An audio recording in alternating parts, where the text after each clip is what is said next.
বুড়ো হয়ে গেলেও একটু প্রেমের স্বাদ জাগে। চুল দাড়ি পেকে গেছে, তার একটু স্বাদ আছে।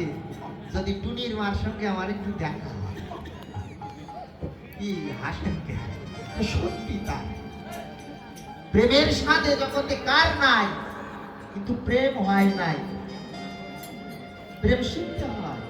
এই যে প্রেম না, টুনির মার দেখা দেখি, এই টুনির মার দেখা এটা প্রেম না, এটা হলো কাম। এটা হলো কাম। আবার কাম ছাড়া প্রেম হয় না।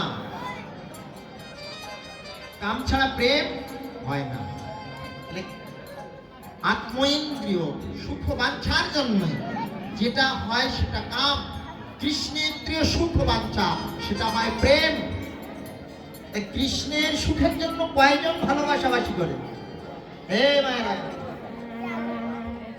কয়জন ভালোবাসে? কৃষ্ণ সুখের ভালোবাসা। দাদা কি যে বুঝি, সে ভোর থেকে শুনেই যাচ্ছি ওই শুধু প্রেম প্রেম প্রেম।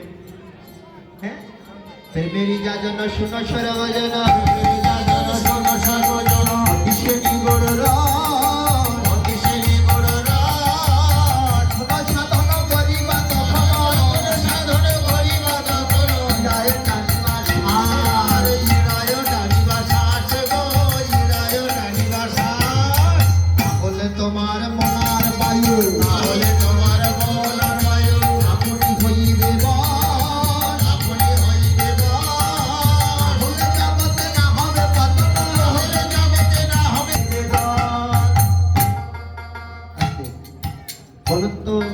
পাণ্ডবদের সেনা পাণ্ডবদের রক্ষা করেছিল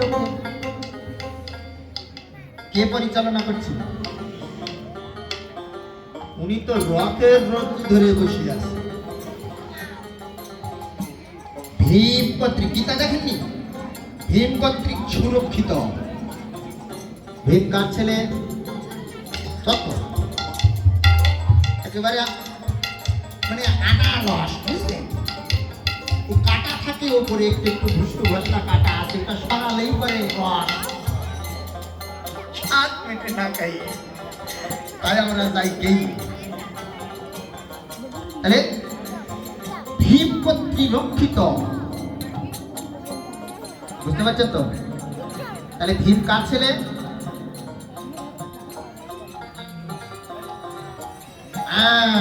উনি ঠিক বলেছে, পাণ্ডুর ছেলে নয়। হ্যাঁ, পবন। আর এখানে কি বলছে? মন আর বায়ু সে আপনি হইবে বশ, তাহলে জগতে না হবে পতন, জগতে ঘুষিবে যশ। এতটা খুলে বলে আর বলতে নাই তো, ওই যে বলুন কথা কেন? এই প্রশ্নটাই সারা দিনটাই কাজ করবে মাথায়। রাতে রাতে এমন একটা বেঘাত কাটিয়ে দিয়েছে। তাহলে ভীম কর্তৃক অর্থাৎ বায়ু দ্বারা এই তত্ত্বকে রক্ষা করা হচ্ছে। পাঁচজন পঞ্চতত্ত্ব তাপাং কৃষ্ণ, এই যে পাঁচজন দাঁড়িয়ে আছে তুলে, তার উপরে রাধা কৃষ্ণের যুগল। এই তত্ত্ব জানতে হবে, বেশি জানতে হয় না, ও অল্পতেই তুষ্ট হয়ে যায়। কীর্তন বেশিক্ষণ শুনতে হয় না। ও মা, ভোরবেলার থেকে কীর্তন শুনছেন আপনাদের।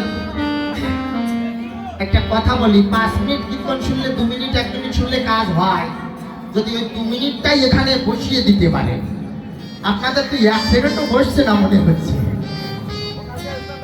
আমি বুঝতে পারছি আপনাদের শ্রীবদন দর্শন করে, মনে কিছু নিয়ে না, আপনাদের দিয়ে সবার বলছি।